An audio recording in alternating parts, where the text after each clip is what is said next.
اللهم صل على محمد وآل محمد اللهم صل على محمد وآل محمد چند پتھروں نے مل کر محروم لکھ دیا ہے سہارا تیری لہت پر سہارا تیری لہت پر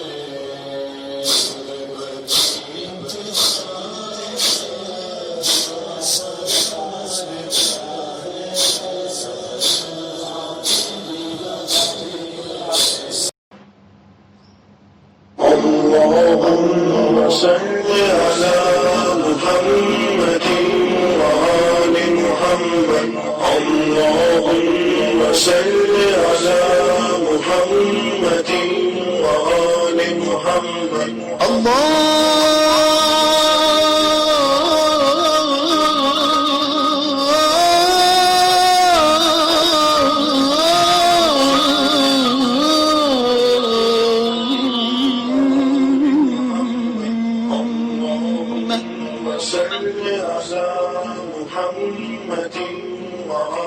محمد حضرات ناظرین سلام علیکم. میں شیعہ چینل رائے بریلی سے ظاہر حسین رضوی آپ کے سامنے حاضر ہوں. حضرات اس لاک ڈاؤن میں اس چینل کے ذریعے سے باقاعدہ طور سے دینی پروگرام کو نشر کیا جاتا رہا ہے مومنین کے لیے، اور باقاعدہ طور سے مرحومین کے ایصال ثواب کی مجلسیں اس چینل کے ذریعے سے نشر ہوتی رہی ہیں. لاک ڈاؤن میں کہیں بھی اجتماعی طور سے اکٹھا نہیں ہو سکتے اور خوشی اور غم کے موقع پر بھی ہم لوگ ساتھ نہیں رہ سکتے، اس لیے ایک یہ سوشل میڈیا کا سہارا لیتے ہوئے اور جدید ٹیکنالوجی کا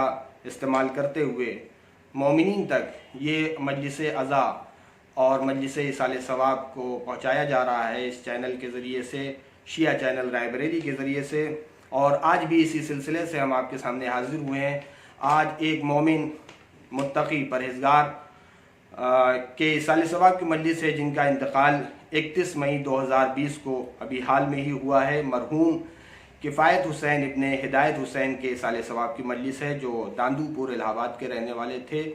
اور یہ مرحوم الیکٹریسٹی بورڈ میں عہدے پر فائز تھے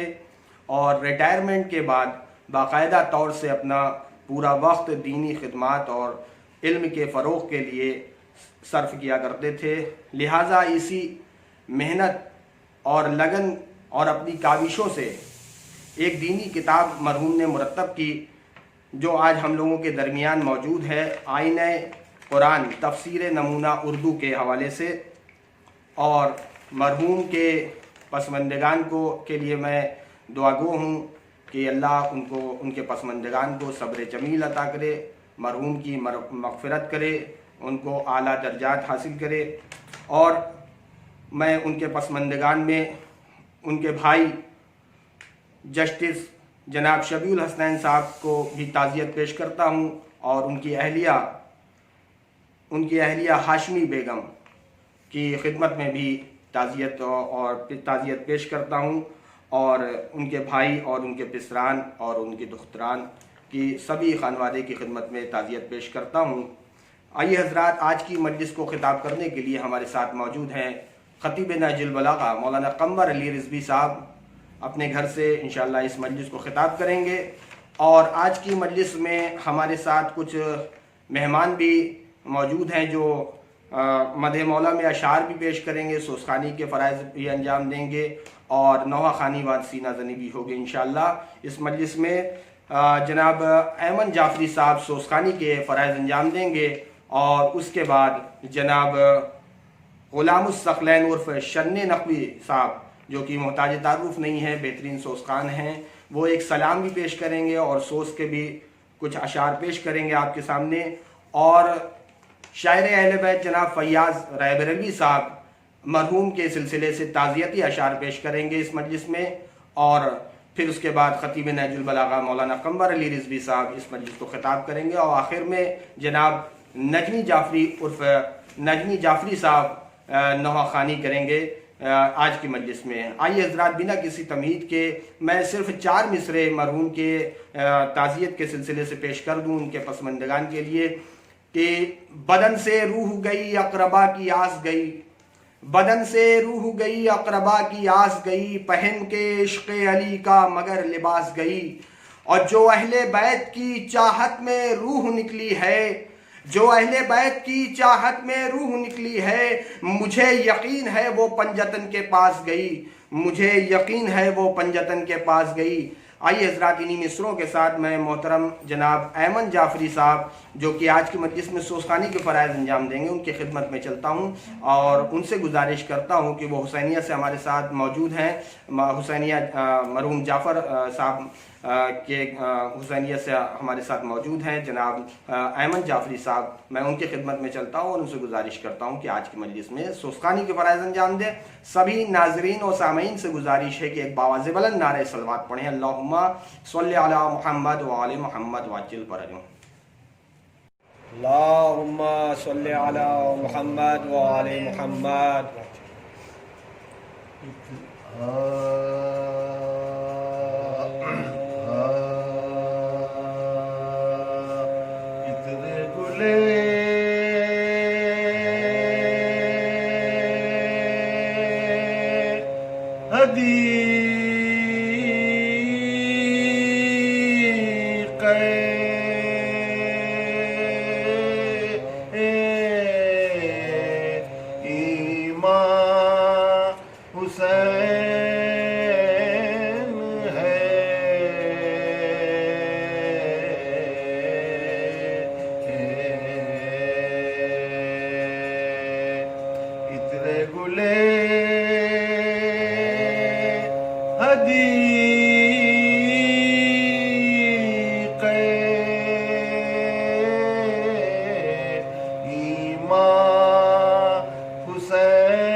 تازہ ہو جس سے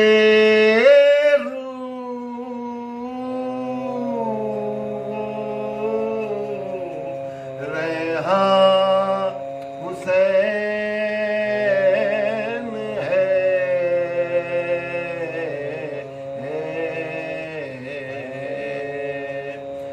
صحرائے کربلا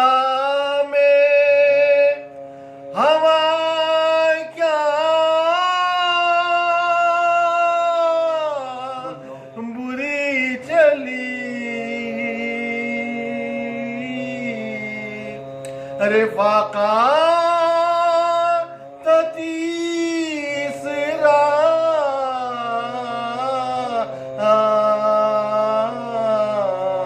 کے گلے پر چوری چلی،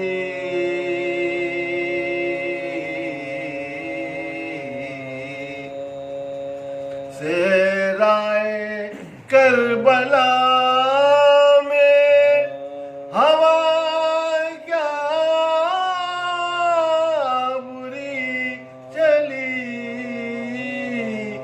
رفاقہ تیسرا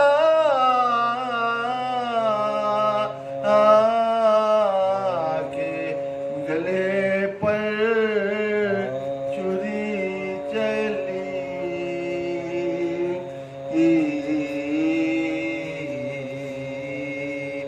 اترے گلے حدیث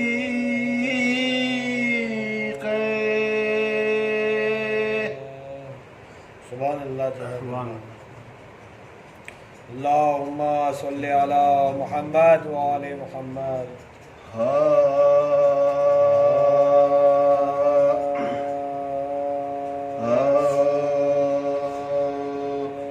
باد حسین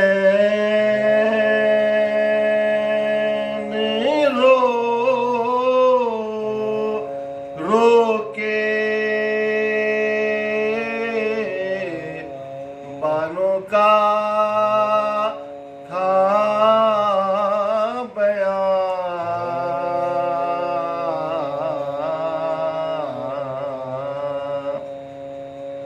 ارے بندی میں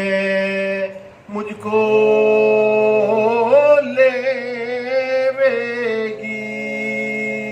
یہ فوج بدگمان،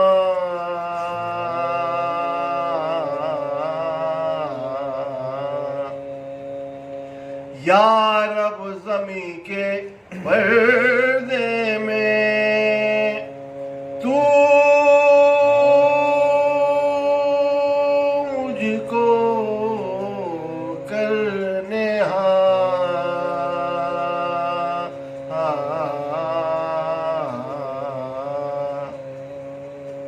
ارے زوجہ ہوں میں حسین کی، تو ہے نگہبان،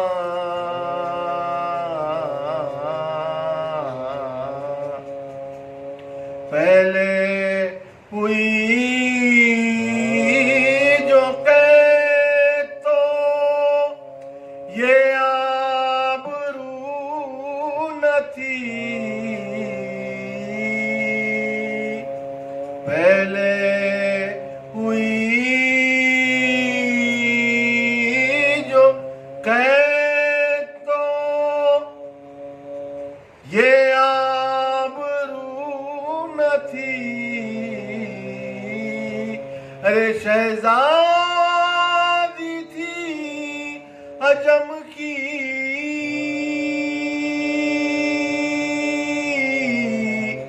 علی کی بہو نہ تھی،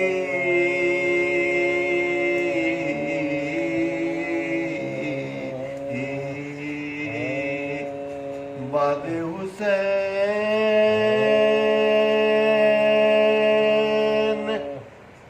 جزاک اللہ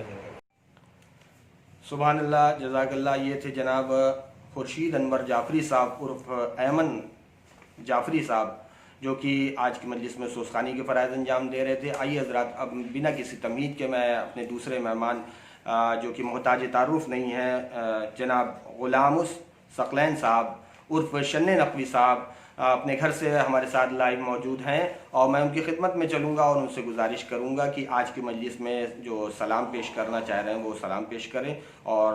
سوزخانی کے بھی فرائض انجام دیں۔ سبھی ناظرین اور سامعین سے گزارش ہے کہ ایک باواز بلند نعرہ صلوات پڑھیں، اللہم صلی علی محمد و آل محمد وعجل فرجہم۔ شروع۔ سب سے پہلے محمد رفیع سودا کا ایک سلام۔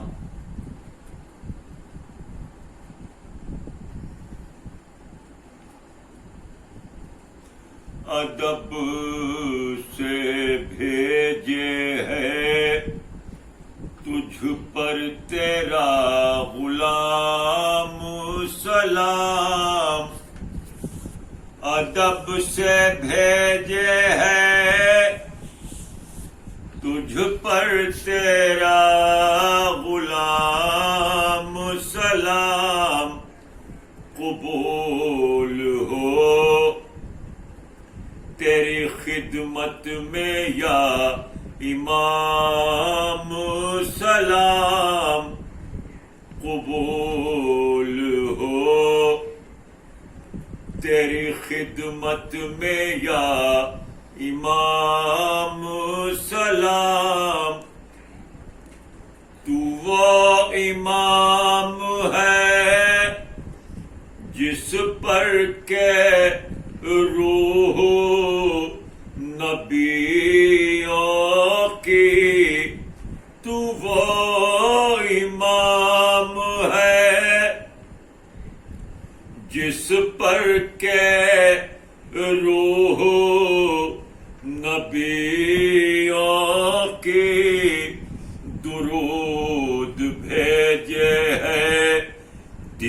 رات صبح شام سلام درود بھیجے ہے دن رات صبح شام سلام تیری وہ آخری شعر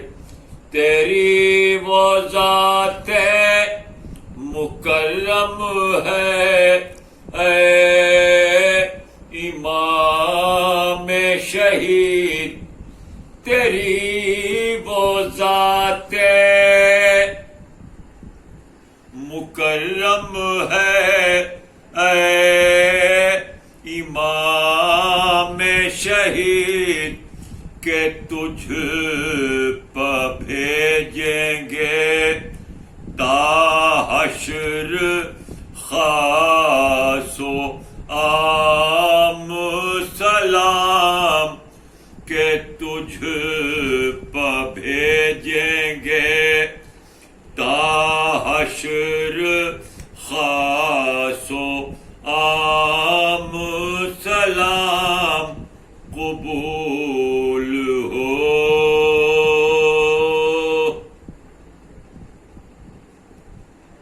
ایک سوز میں نے چھکی میاں سے سیکھا تھا ہمارے مستواد قصبے کے بہت بڑے سوز خان تھے وہ بہت پائے کے سوز خان تھے وہ سنا رہا ہوں زین العباد جو گورے غریب بنا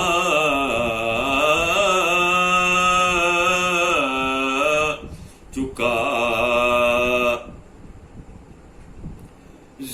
زین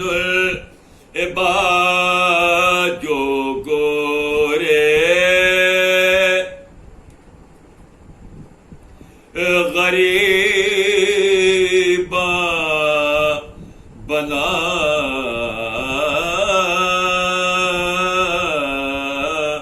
چکا آئے قبر پر پھولوں کی چادر چڑھا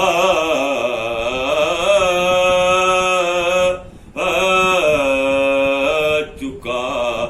کچھ پھول بچ رہے تھے انہیں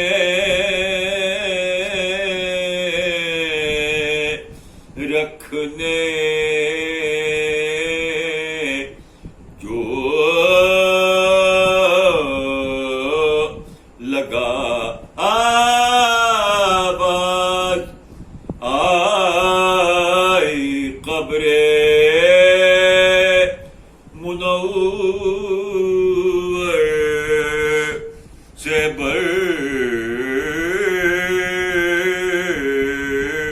ملا آہستہ برگے گل بفشا برمزار ماں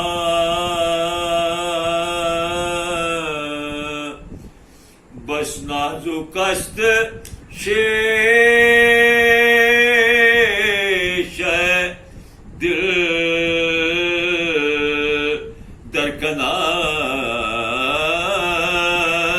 درکنار مازن الباجو آہستہ برگے گل بفشا برمزار ماں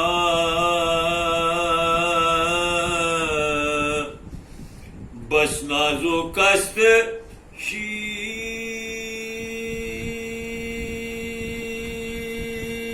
شیش دل در کنار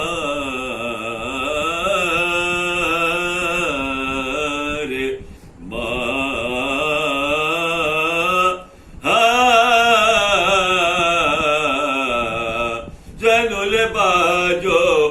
گورے.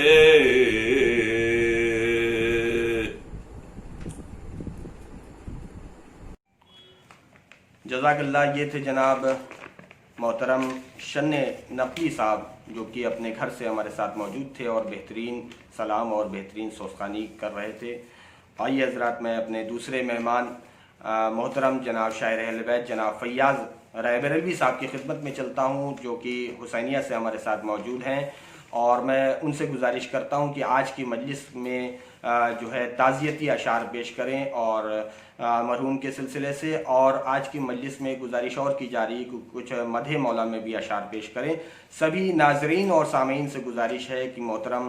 شاعر اہل بیت جناب فیاض رائے بریلوی صاحب کا استقبال ایک باواز بلند نعرہ صلوات سے کریں. اللہم صلی علی محمد وعلی محمد.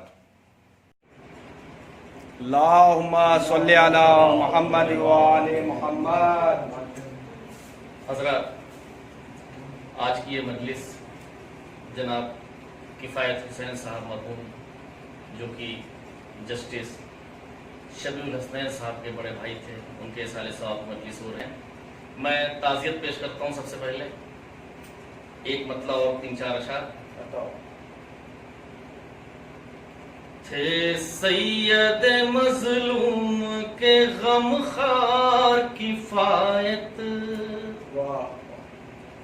تھے سید مظلوم کے غم خار کفایت، تھے سید مظلوم کے غم خار کفایت، تا عمر رہے شیخ عزادار کفایت، تا عمر رہے شیخ عزادار کفایت. اور رو رو کے صدا سید مظلوم کے غم میں، رو رو کے صدا سید مظلوم کے غم میں، تم ہو گئے فردوس کے حقدار کفایت، تم ہو گئے فردوس کے حقدار کفایت. اور تھی دل میں تیرے پنجتن پاک کی الفت، تھی دل میں تیرے پنجتن پاک کی الفت،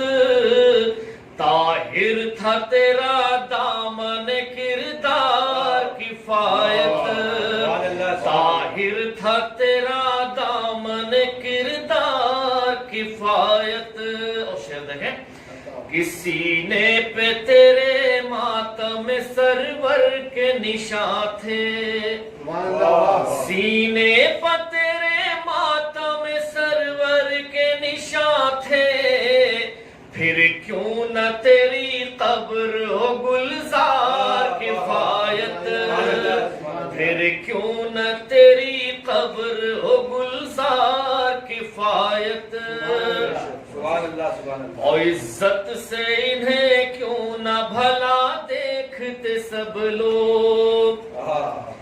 عزت سے انہیں کیوں نہ بھلا دیکھتے سب لوگ، رکھتے تھے الگ اپنا جو معیار کفایت، رکھتے تھے الگ اپنا جو معیار کفایت. اور خاص کہ اپنوں کے لیے دھوپ میں سائے کی طرح تھے، اپنوں کے لیے دھوپ میں سائے کی طرح تھے، اپنوں کے لیے دھوپ میں سائے کی طرح تھے، ہر ایک کے لیے پیکر ایثار کفایت، ہر ایک کے لیے پیکر ایثار کفایت، ہر ایک کے لیے پیکر ایثار کفایت. اور فیاض غم دہر انہیں کیسے ستاتے، فیاض غم دہر انہیں کیسے ستاتے تھے، الفت شبیر میں بیمار کفایت تھے، الفت شبیر میں بیمار کفایت، فیاض غم دہر انہیں کیسے ستاتے، فیاض غم دہر انہیں کیسے ستاتے تھے، الفت شبیر میں بیمار کفایت تھے، الفت شبیر میں بیمار کفایت۔ ایک مطلب 3 اشعار حاصل کر رہا ہوں، 4 اشعار خاص مطلب چوتھے امام کے حوالے سے دیکھیں۔ اللہم صلی علی محمد و آل محمد۔ مسیحائی نثار اس شخص پر 100 بار ہو جائے، مسیحائی نثار اس شخص پر 100 بار ہو جائے، مسیحائی نثار اس شخص پر 100 بار ہو جائے، جو عشق عابد بیمار میں بیمار ہو جائے، جو عشق عابد بیمار میں بیمار ہو جائے۔ اور اس نے مطلب دیکھیں کہ یہ ممکن ہی نہیں وہ خلد کا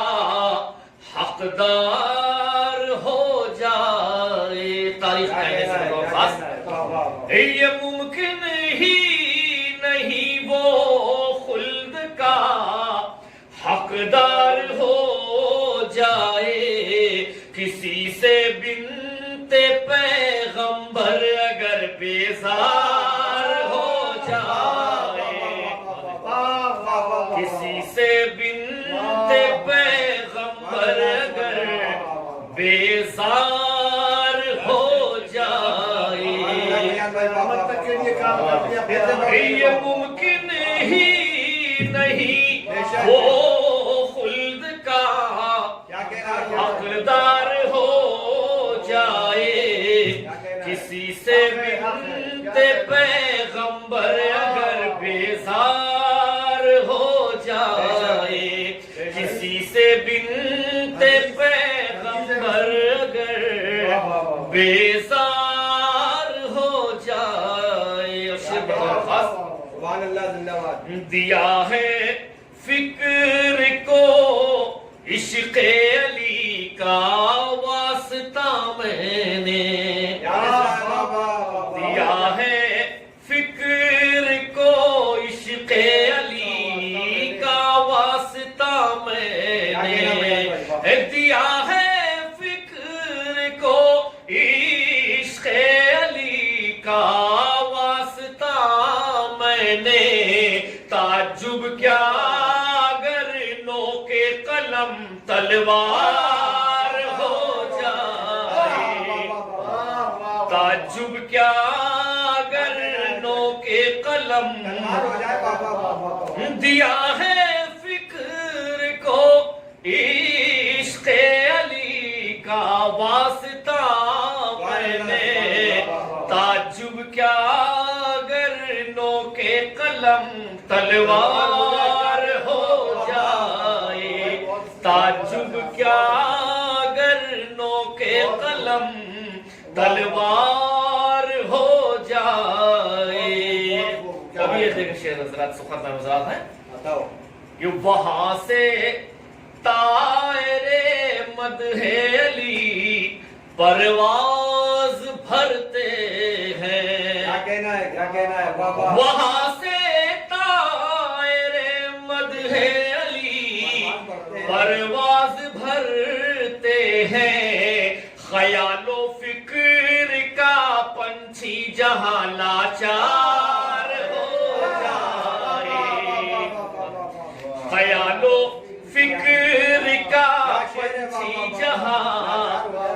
لاچار ہو جائے، خیال و فکر کا پنچھی جہاں لاچار ہو جائے۔ شیر بطور خاص کہ بہت جلد آ رہا ہے ایک جری تیغ علی لے کر، بہت جلد آ رہا ہے ایک جری تیغ علی لے کر، جسے بچنا ہو وہ سرور کا ماتمدار ہو جائے، جسے بچنا ہو وہ سرور کا ماتمدار ہو جائے، جسے بچنا ہو وہ سرور کا ماتمدار ہو جائے۔ اور شعر بطور خاص یہ بھی کہ کہیں ایک ساتھ اگر عباس اور اکبر نکل جائیں، کہیں ایک ساتھ اگر عباس اور اکبر نکل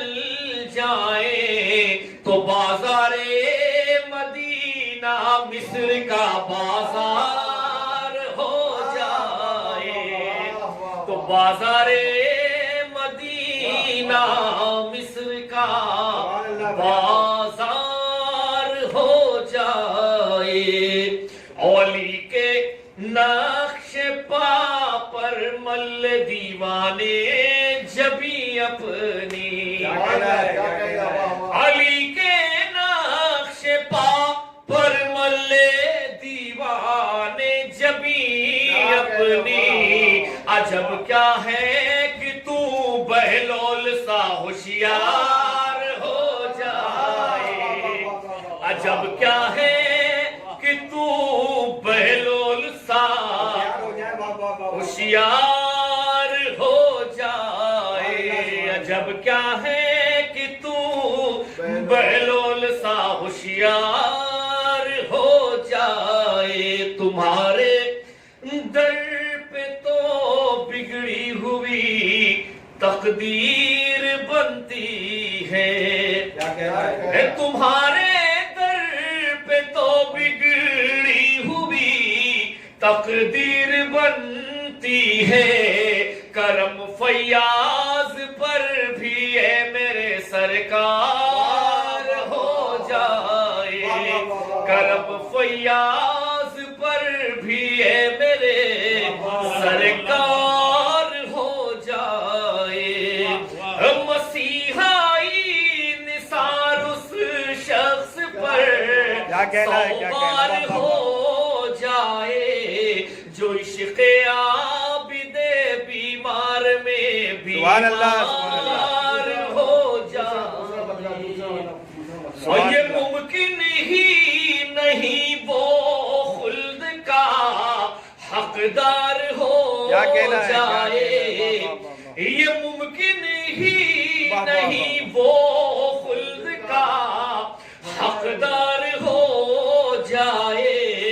کسی سے بنت پیغمبر اگر بیزار ہو جائے۔ سبحان اللہ، جزاک اللہ، جزاک اللہ، سبحان اللہ۔ یہ تھے جناب فیاض رائے بریلوی صاحب، جو کہ مرحوم کے سلسلے سے تعزیتی اشعار بھی پیش کیا انہوں نے، اور بہترین کلام پیش کر رہے تھے کہ مسیحائی نثار اس شخص پر 100 بار ہو جائے جو عشق عابد بیمار میں بیمار ہو جائے۔ سبحان اللہ۔ اور بہت جلد آ رہا ہے ایک جری تیغ علی لے کر، بہت جلد آ رہا ہے ایک جری تیغ علی لے کر، جسے بچنا ہو وہ سرور کا ماتمدار ہو جائے، جسے بچنا ہو وہ سرور کا ماتمدار ہو جائے۔ سبحان اللہ، جزاک اللہ۔ جتنی بھی تعریف کی جائے کم ہے یقیناً۔ آئیے حضرات، بنا کسی تمہید کے اب میں آج کی مجلس کو خطاب کرنے کے لیے میں مولانا خطیب نہج البلاغہ مولانا قمر علی رضوی صاحب کی خدمت میں چلتا ہوں، جو کہ محتاج تعارف نہیں ہے، عالمی شہرت یافتہ ذاکر ہیں، اور میں ان کی خدمت میں چلتا ہوں اور ان سے گزارش کرتا ہوں کہ آج کی مجلس کو خطاب کریں۔ مولانا خطیب نہج البلاغہ مولانا قمبر علی رضوی صاحب ایک باواز بلند نعرہ سلوات سے استقبال کریں. اللہم صلی علی محمد وعلی محمد واجل پر علی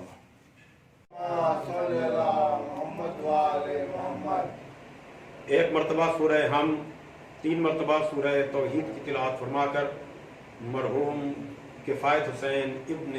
ہدایت حسین مرحوم کے لیے ایصال ثواب.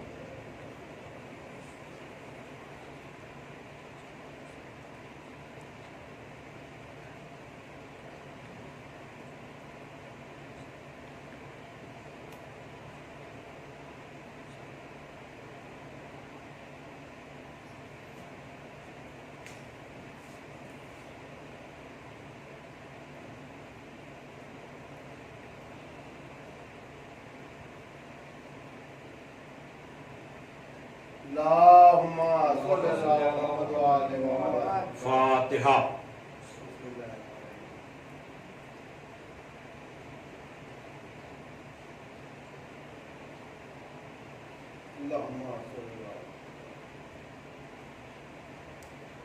اعوذ باللہ من الشیطان اللعین الرجیم. بسم اللہ الرحمن الرحیم. الحمد للہ الذی ہدانا لہذا وما كنا لنہتدی لولا ان هدانا الله لقد جاءت رسل ربنا بالحق. الصلاة والسلام على النبي الأمي العربي القرشي المكي المدني البتي الابتهي التهام الدافع جيشات الأباطيل والدامغ صولات الأذاليل مولد الحق بالحق بالقاسم وآله الطيبين الطاهرين المعصومين المظلومين الذين عذب الله عنهم الرجس وطهرهم تطهيرا. ولعنة الله على أعدائهم أجمعين من الآن إلى يوم الدين. أما بعد فقد قال علي عليه السلام إن للولد على الوالد حقا وإن للوالد على الولد حقا فحق الوالد على الولد ان یطیعہ فی کل شیء الا فی معصیۃ اللہ وحق الولد علی الوالد ان یحسن اسمہ ویحسن ادبہ ویعلمہ القرآن. بزرگان محترم و دوستان عزیز، یہ ایصال ثواب کی مجلس جو ایک ایسی شخصیت کے ایصال ثواب کی مجلس ہے کہ جن سے خود اور ان کے خانوادے سے میرا بڑا گہرا تعلق، یعنی جسٹس شبیر الحسنین صاحب کہ یہ کفایت صاحب بڑے بھائی، انہی کے ذریعے سے میرا ان مرحوم سے تعارف ہوا اور ان کے فرزندان سے تعارف ہوا. اور چونکہ ہمارا کام ذکر محمد والے محمد علیہ الصلوۃ والسلام ہے، اس لیے مومنین حضرات سے ملاقات اور رابطہ تو رہتا ہی ہے، لیکن کچھ ایسے لوگ ہوتے ہیں کہ جن سے آپ کا تعلق صرف پروگرام کی حد تک نہیں بلکہ خوشی اور غم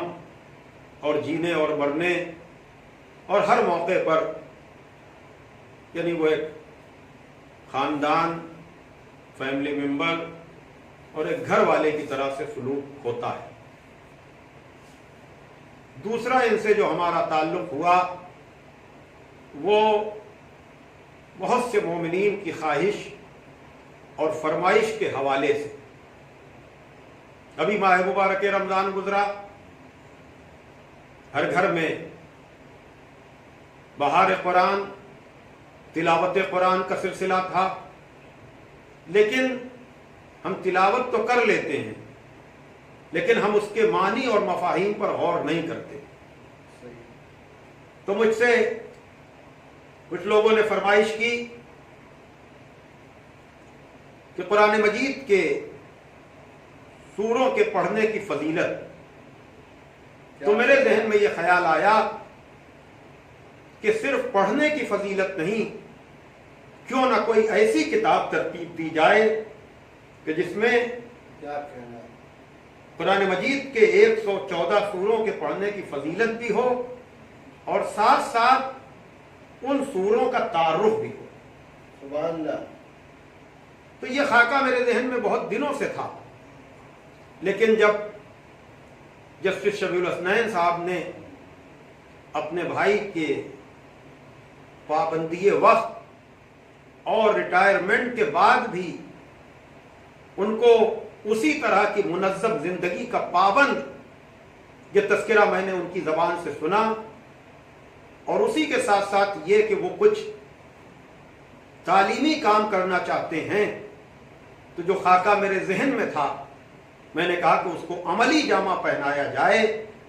تو اس خاکے کو، اس تصور اور خیال کو عملی جامہ پہنانے میں جس شخصیت نے پوری طرح سے تندہی کے ساتھ، نظم و ضبط کے ساتھ بہت جلد جس کام کو پائے تکمیل تک پہنچایا، سبحان اللہ۔ وہ یہی مرحوم کفایت حسین صاحب تھے۔ وقت نہیں ہے کہ میں پورے طور پر اس پس منظر کو بیان کروں، ورنہ اس پس منظر کا بیان ہی پوری مجلس بھی ہو جائے اور ان کے لیے یہ بہترین ایصال ثواب بھی ہو۔ سبحان اللہ۔ اس لیے کہ میں نے جس کتاب کو ذریعہ بنایا اس کام کے لیے وہ تفسیر نمونہ اردو ترجمہ،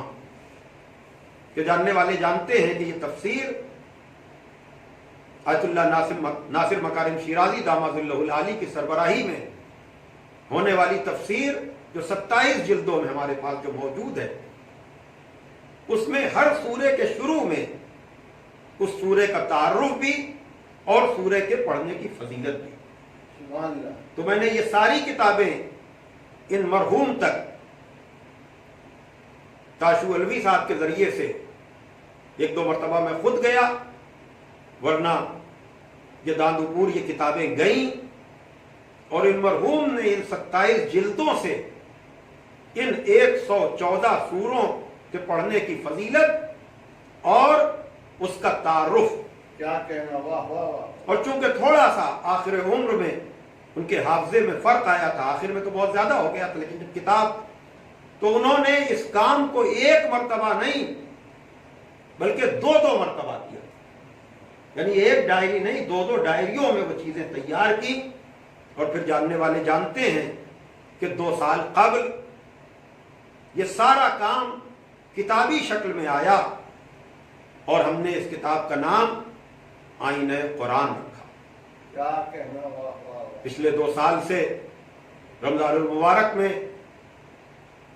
اس کتاب کا تذکرہ بھی رہتا ہے۔ اس سال بھی میں نے مسائل ماہ رمضان کے بیان میں لوگوں سے گزارش اور سفارش کی کہ آپ خالی تلاوت قرآن پر اکتفا نہ کریں، یقیناً تلاوت قرآن کرنا بہت بڑا ثواب ہے اور مرحومین کے لیے بھی ایصال ثواب ہے، لیکن اصل میں تلاوت قرآن کے ساتھ قرآن کا سمجھنا ہے۔ تو اس نسبت سے یہ کتاب مرحوم کی یقیناً جب تک اس کا اثر باقی رہے گا اور اس کے پڑھنے والے باقی رہیں گے، اس کا ثواب ان کے نامہ اعمال میں لکھا جاتا ہے۔ انشاءاللہ۔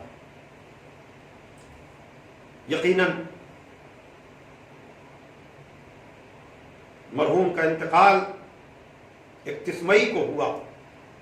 اور یہ مجلس آج تک 2 جون کو پہنچ رہی ہے، ابھی بہت دن نہیں ہوئے، عزیزوں کے غم تازہ ہیں۔ خود جناب شبیع الحسنین صاحب اور ان کے دونوں فرزندان عنایت صاحب اور محسن صاحب اور جو بھی ان کے اعزاء اور اقربا ہیں، میں ان سب کی خدمت میں تعزیت پیش کرتا ہوں۔ اس مختصر سی تمہید کے بعد میں نے گفتگو کے لیے انہی مقدس، مبارک اور ناقابل فراموش الفاظ کو ذریعہ بنایا ہے، جو اس کتاب کی تمہید آپ کہہ لیں دیباچہ آپ کہہ لیں، اس کو میں نے جہاں سے شروع کیا انہی الفاظ کو ایصال ثواب کی اس مجلس میں گفتگو کا ذریعہ بھی بنایا، واہ جو نہج البلاغہ کی زینت ہے۔ نہج البلاغہ کا میں اتنا سا طالب علم، میں بار بار جس چیز کو دہراتا ہوں کہ لوگوں کے ذہن و دل و دماغ میں یہ بات بیٹھ جائے کہ نہج البلاغہ مولا کائنات کے ہاتھ کی لکھی ہوئی کتاب نہیں ہے، بلکہ سید رضی علیہ الرحمہ نے تقریباً 400 ہجری میں اس کتاب کو جمع کیا اور اس مجموعے کا نام نہج البلاغہ رکھا، کیا کہنا، سبحان جس کے پہلے جز میں خطبے ہیں جن کی تعداد 238 ہے، اور دوسرے جز میں آپ کے خطوط، عہد نامے اور وصیت نامے ہیں جن کی تعداد 180 ہے، اور تیسرے جز میں آپ کے حکیمانہ اقوال، چھوٹے چھوٹے جملے جن کی تعداد تقریباً 500 ہے۔ انہی میں سے 396 یعنی 396 نمبر کا یہ کلمہ حکمت جو میں ایصال ثواب کی مجالس میں اکثر پیش کرتا ہوں، جہاں ارشاد ہو رہا ہے کہ باپ کا حق اولاد پر ہے اور اولاد کا حق باپ پر ہے۔ باپ کا حق اولاد پر یہ ہے کہ اولاد ہر مسئلے میں باپ کی اطاعت کرے سوائے معصیت پروردگار کی، سبحان اللہ، اور اولاد کا حق باپ پر یہ ہے کہ باپ اپنی اولاد کا اچھا نام رکھے، اچھا ادب سکھائے، وَيُعَلِّمَهُ الْقُرْآنَ، اور قرآن کی تعلیم دے۔ سبحان اللہ، دیکھا آپ نے جو بات میں نے تمہید میں ان مرحوم کی ترتیب و پیشکش کی شکل میں آنے والی کتاب آئینہ قرآن کے حوالے سے کی تھی، وہی ذکر یہاں پر ہو رہا ہے واہ کہ تعلیم قرآن کا مقدمہ تو ہے تلاوت قرآن، لیکن خود تلاوت قرآن تعلیم قرآن نہیں ہے۔ کیا کہنا، گھنٹوں اس پر گفتگو ہو سکتی ہے اور ہوتی بھی رہتی ہے، لیکن اس وقت تفصیلی گفتگو کا موقع نہیں ہے، اس لیے میں ان تفصیلات میں آپ کو نہ لے جاتے ہوئے صرف ایک گزارش کر سکتا ہوں کہ جب بھی آپ کسی مرحوم کے لیے ایصال ثواب کریں، یقیناً کئی قرآن پڑھے جاتے ہیں، اور 40ویں میں تو اس کی تعداد فاتحے کے وقت سینکڑوں بتائی جاتی ہے، لیکن میں اپنے سننے والوں سے گزارش کروں گا کہ بے شک آپ جانے والے کے لیے سینکڑوں قرآن ایصال ثواب ضرور کیجئے، لیکن کسی ایک سورے کو ترجمے کے ساتھ پڑھیے بھی، کیا کہنا، اس لیے کہ قرآن خالی ایصال ثواب کی جانے والی کتاب نہیں ہے، بلکہ اپنی زندگی کو سدھارنے، اپنی زندگی کو سنوارنے اور اپنی زندگی کے لیے اس کو ذریعہ ہدایت بنانا بھی یہ قرآن کا ایک مقصد ہے۔ بے شک، سبحان اللہ، اور یقیناً ایصال ثواب کی اس مجلس میں جو کہ کووڈ-19 یعنی کورونا کی وجہ سے ہم ایک جگہ پر جمع ہو کر نہیں بلکہ آن لائن یہ مرحوم کی مجلس ہو رہی ہے، اور یقیناً قریب و دور سے سننے والے اس مجلس میں شریک ہو رہے ہیں، تو میری یہ گزارشات ان تک پہنچ رہی ہوں گی، بے شک، اور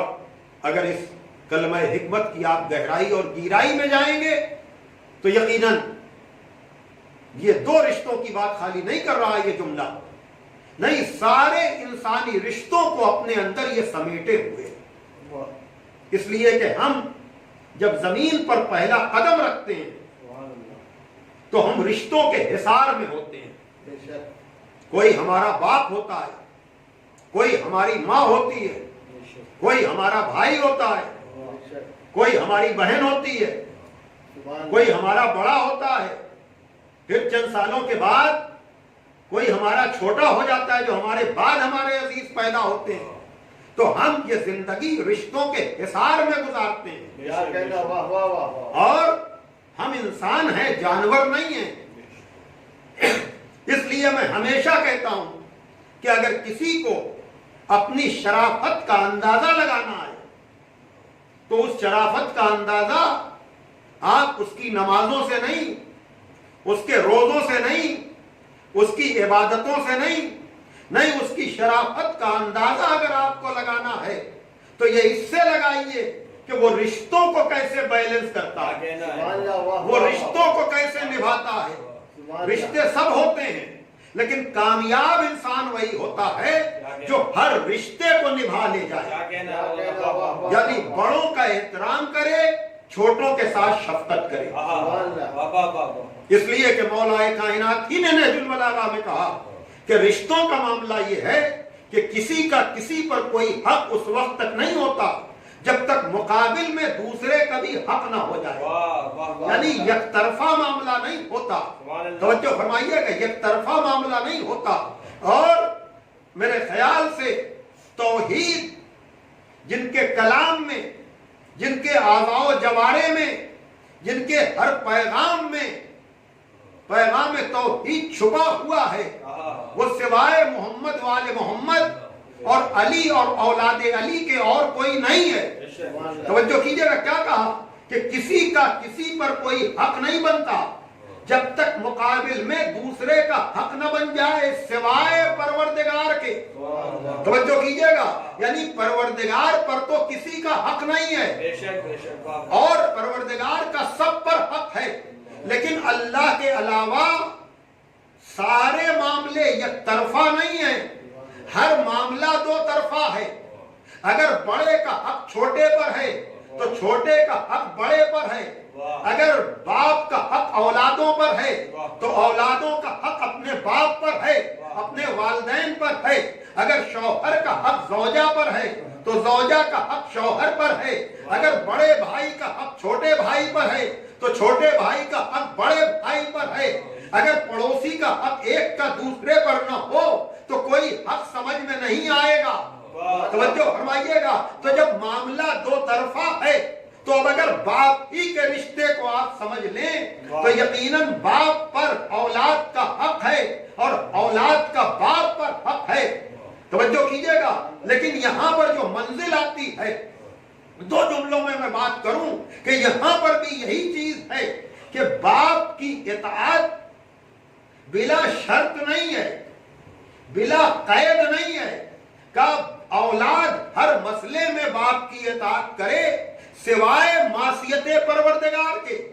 یعنی اگر باپ کا حکم خدا سے ٹکرا جائے تو باپ کی نہیں سنی جائے گی بلکہ اللہ کی سنی جائے گی۔ تو اب اگر قرآن مجید میں